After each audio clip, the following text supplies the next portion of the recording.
Mars 1986, chronologie des événements mondiaux. 1er mars, France. L'armée française installe à N'Djamena une batterie de missiles solaires Hawk. 4 mars, Suisse. La 4e phase des négociations américano-soviétiques sur les armements nucléaires et spatiaux à Genève est suspendue. 8 mars, Liban. Le djihad islamique enlève 4 journalistes d'Antenne 2 et menace d'assassiner l'un des 2 diplomates retenus en otage. Le Premier ministre Laurent Fabius ne cède pas au chantage, citation, du djihad islamique pour ne pas mettre en péril des Français partout dans le monde, citation. 11 mars, Chine. Pour la première fois depuis le soulèvement du Tibet en 1959, la réincarnation du Bouddha est célébrée par près de 10 000 fidèles devant le monastère de Labringue. 12 mars, France. Citation. La modernisation de l'arsenal ne sera pas abandonnée. Telle est la réponse du gouvernement au plan soviétique de désarmement nucléaire total. 14 mars, USA. La marine américaine reprend les manœuvres au large de la Libye. France. Le président de la République inaugure la Cité des sciences et de l'industrie de la Villette à Paris, le plus grand des musées techniques jamais construits. 15 mars, URSS. Un nouveau vaisseau spatial, Soyouz T-15, permet à 2 cosmonautes de rejoindre la station Mir. 20 mars, France. Aux élections législatives, l'opposition de droite obtient la majorité et est donc en mesure de former le gouvernement. Jacques Chirac est désigné officiellement comme Premier ministre. Une bombe qui explose dans une galerie marchande des Champs-Élysées à Paris fait 2 morts et 28 blessés. L'attentat est revendiqué par une organisation arabe. 25 mars. Dans le golfe de Sirte, les Libyens tirent une douzaine de missiles sol-air sur des chasseurs américains. 28 mars.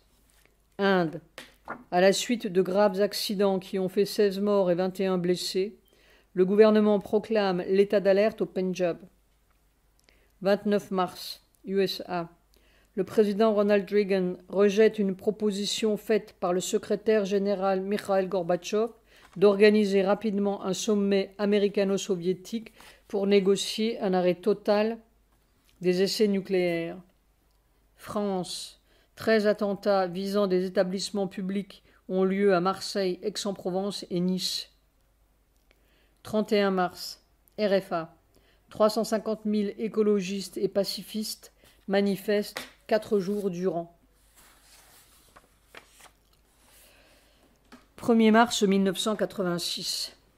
Qui empêcherait ces nerfs de faire aveuglément et obstinément leur métier idiot? On peut ne pas en tenir compte, mais est-ce que cela ne se détériorera pas de plus en plus? Est-ce que ceci n'est pas la logique même du diable? Si j'avais dû écouter tous les signaux d'alarme, je me serais arrêté il y a 45 mois.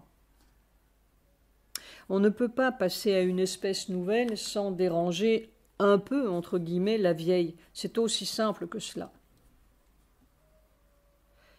Je me souviens de ce geste si familier de mère, assise dans son fauteuil en se frottant les jambes.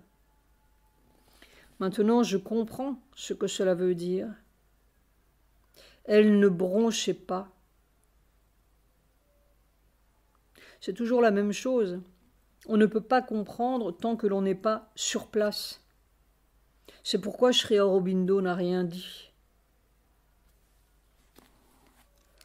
Si ce n'était pas divin et suprême, ce serait tout à fait mortel. 2 mars 1986. Cela ne se supporte que dans une espèce de disparition totale ou d'inexistence. Et pourtant, c'est. Même un éléphant serait emporté et déchiqueté par ce courant-là. Soir. Quelque chose d'autre veut se matérialiser. Il semble. Si mer se matérialisait, je ne serais pas étonné. C'est probablement difficile de faire la première trouée dans la croûte terrestre. Après, ce sera autre chose.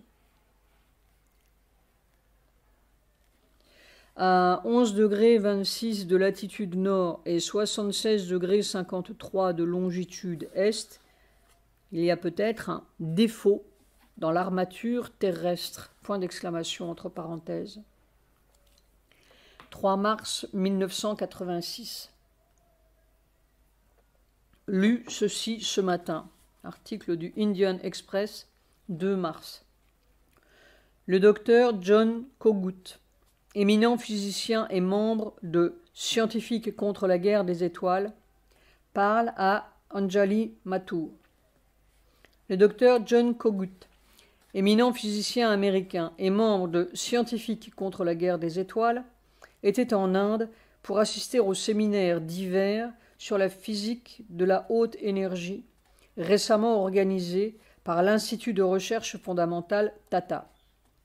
Lors d'une conférence de l'École indienne des sciences sociales à Bombay, le professeur Kogut a évoqué la très controversée initiative de défense stratégique IDS du président Reagan, plus communément connue sous le nom de guerre des étoiles, et a expliqué pourquoi de nombreuses éminences scientifiques aux USA la trouvaient, citation, techniquement hasardeuse, économiquement prohibitive et politiquement déstabilisante. Voici quelques extraits d'interviews. À une époque où partout dans le monde les gens réclament à grands cris le désarmement nucléaire, pourquoi les USA étendent-ils la course nucléaire à l'espace? Réponse. Le président Reagan aime les projets d'envergure. C'est une manière facile d'aborder les problèmes de façon simpliste, mais Reagan est ainsi. Il ne veut pas rencontrer l'URSS autour d'une table de négociation, il préfère la battre sur le plan technologique. Et l'IDS est la conséquence logique de cette stupide façon de penser. Dans son discours télévisé du 23 mars 1983, le président Reagan a mis les scientifiques américains au défi d'inventer un bouclier spatial défensif qui rendrait les missiles stratégiques impuissants et obsolètes. Mais l'IDS est techniquement irréalisable dans un avenir prévisible et ne peut que mener à une escalade dans la course à l'armement. La guerre des étoiles est une tromperie à l'encontre du peuple américain. Question. Pouvez-vous expliquer brièvement en quoi consiste le système IDS? Réponse. Pour le moment, la guerre des étoiles appartient surtout au royaume de la science-fiction. La plupart de ses composantes essentielles restent à développer. Mais l'idée de base est de créer un bouclier spatial nucléaire susceptible de protéger les USA contre une attaque nucléaire. Dans son essence, la guerre des étoiles est une défense à niveau multiple, qui inclut lasers, armes à faisceaux de particules et véhicules de destruction à énergie cinétique.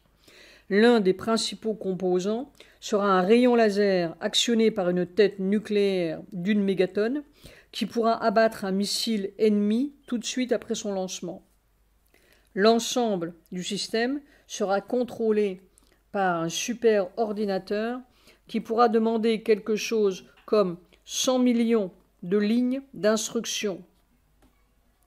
Or, les logiciels modernes les plus sophistiqués sont constitués de 100 000 lignes et même ceux-là ne sont pas très fiables. Question. Qu'est-ce qui vous a poussé à constituer votre groupe scientifique contre la guerre des étoiles? Réponse.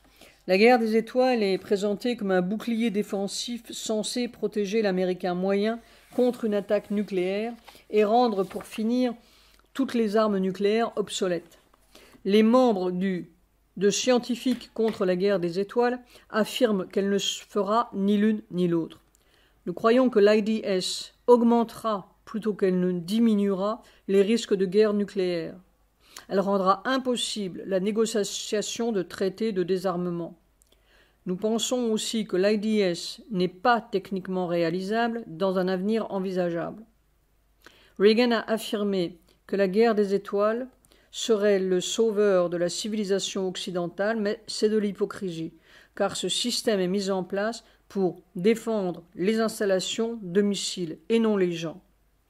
Reagan parle d'un bouclier défensif non nucléaire, mais le rayon laser élaboré au laboratoire national Lawrence Livermore doit être pompé ou actionné par une explosion nucléaire. Il est donc équipé d'un système nucléaire à mégatonnes qui équivaut à une bombe à hydrogène. Comme le bouclier projeté comprendrait de 100 à 1000 nouveaux satellites, cela signifierait des centaines de bombes H en orbite autour de la Terre. L'IDS violera tous les traités de contrôle de l'armement qui ont pu être élaborés jusqu'à ce jour. Le traité de 1972 sur les antimissiles est né de la prise de conscience que les armes défensives provoquaient une prolifération accrue d'armes nucléaires. Une nation qui se sent sûre de sa défense pourrait être tentée de porter le premier coup, sachant qu'elle a le pouvoir de parer les représailles. Il y a 20 ans, ce sont les USA qui ont persuadé l'URSS d'admettre cette logique et de signer le traité ABM. Avec le renversement de la politique américaine qui implique la guerre des étoiles, cet important traité, peut-être le plus fructueux jusqu'ici, se trouve en danger d'être abrogé.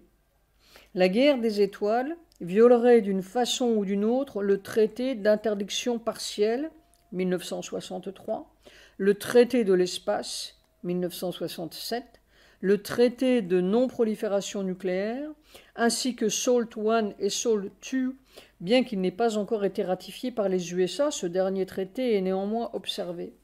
Ainsi, la guerre des étoiles ne servira qu'à une escalade dans la course à l'armement nucléaire en encourageant le développement d'une nouvelle surcapacité de tuer, offensive, et une compétition à tout crin dans le domaine des armes antimissiles.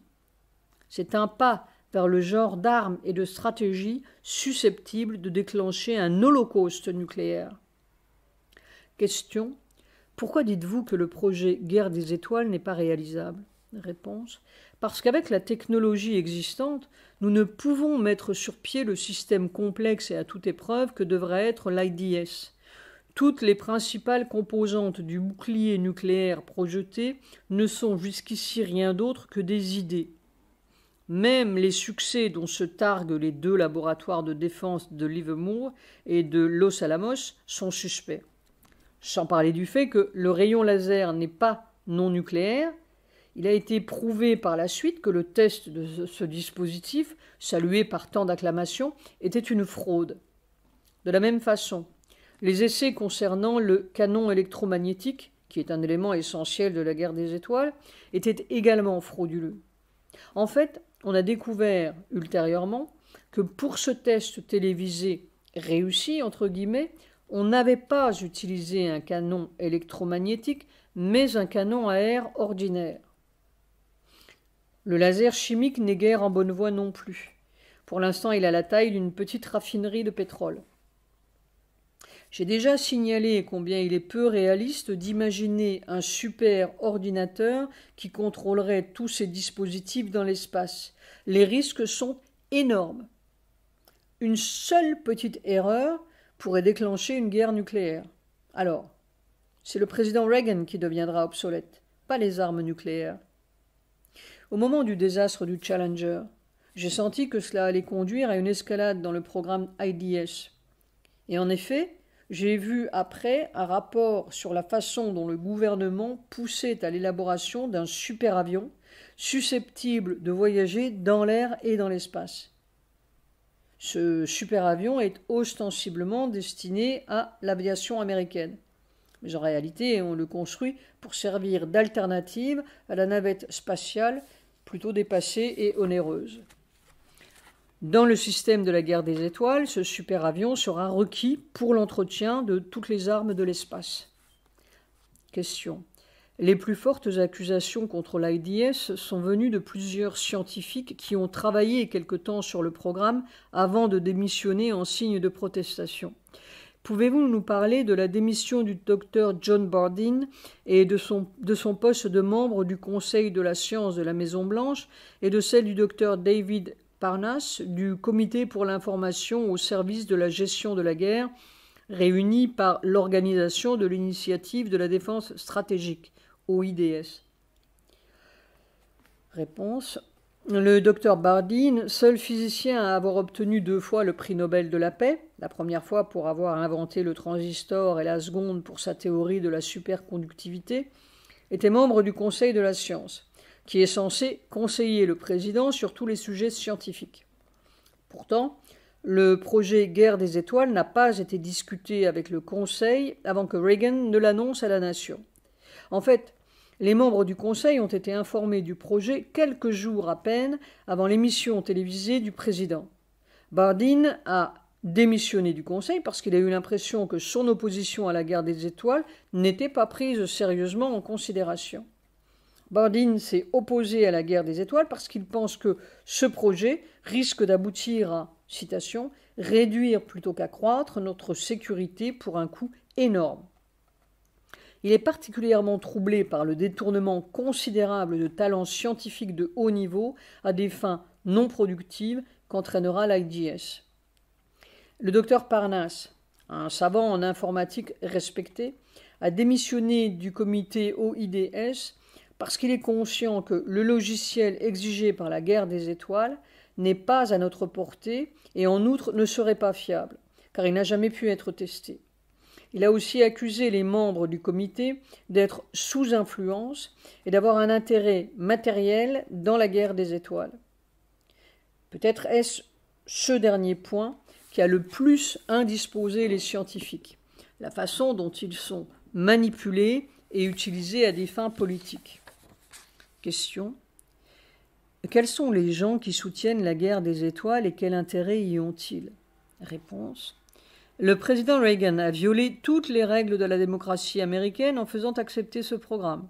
Il n'a consulté aucun de ses conseillers scientifiques avant d'annoncer publiquement le projet. Caspar Weinberger a rejeté Guerre des étoiles la première fois que le projet a été mis sur le tapis. Edward Teller, chef du Livermore Laboratory et père de la bombe H, était contre, lui aussi. Maintenant, il s'aligne sur Reagan. Reagan a entrepris tout ce programme sur le conseil d'un groupe de riches capitalistes de droite nommé High Frontier.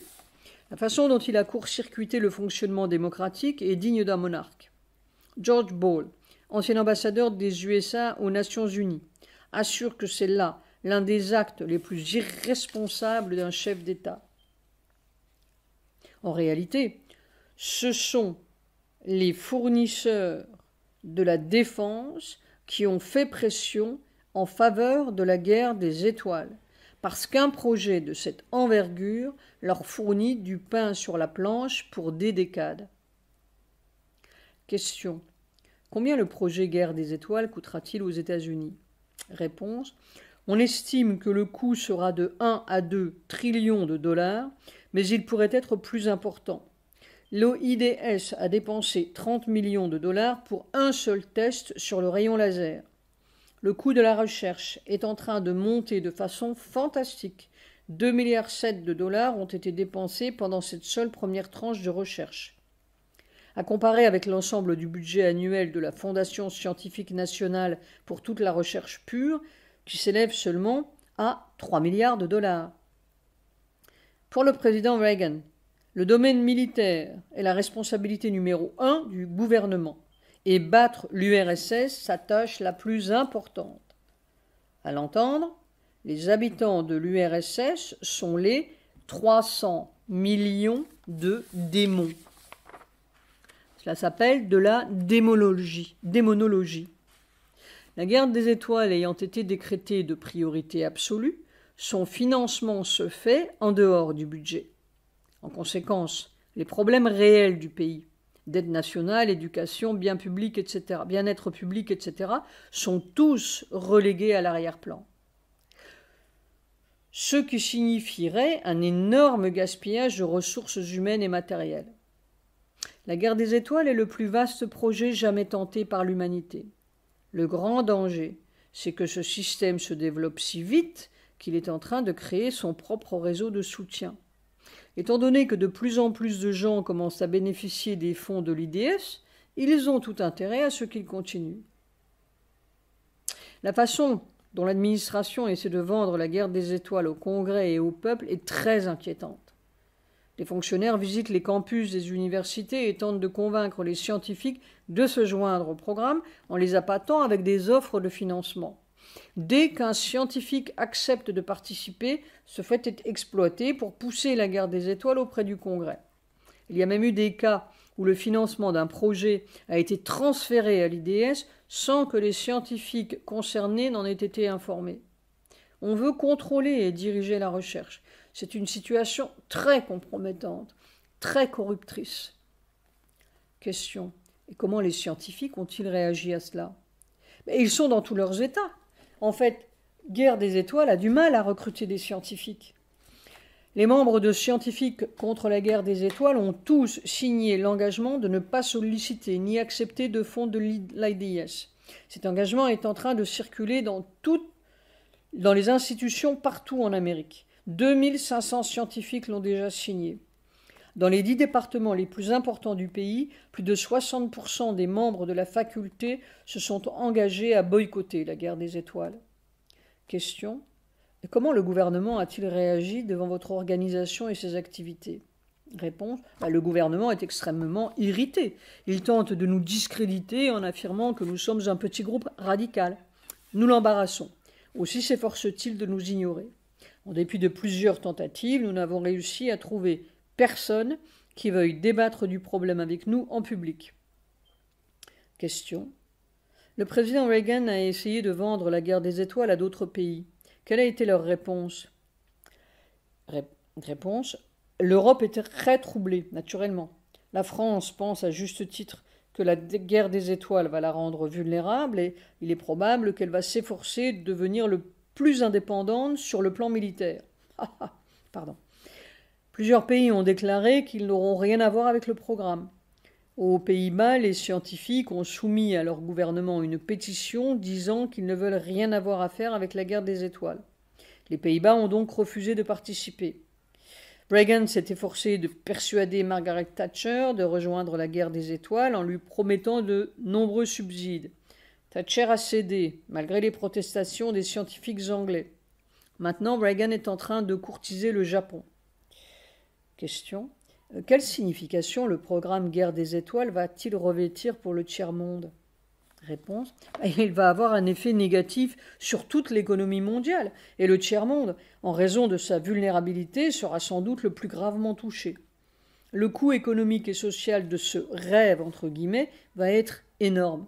Il va partager les pays davantage et nous rapprocher d'un holocauste nucléaire. Fin de l'article. Quelquefois, j'ose dire que le seul espoir, c'est ce qui se passe ici. Il faut que Mère les batte de vitesse.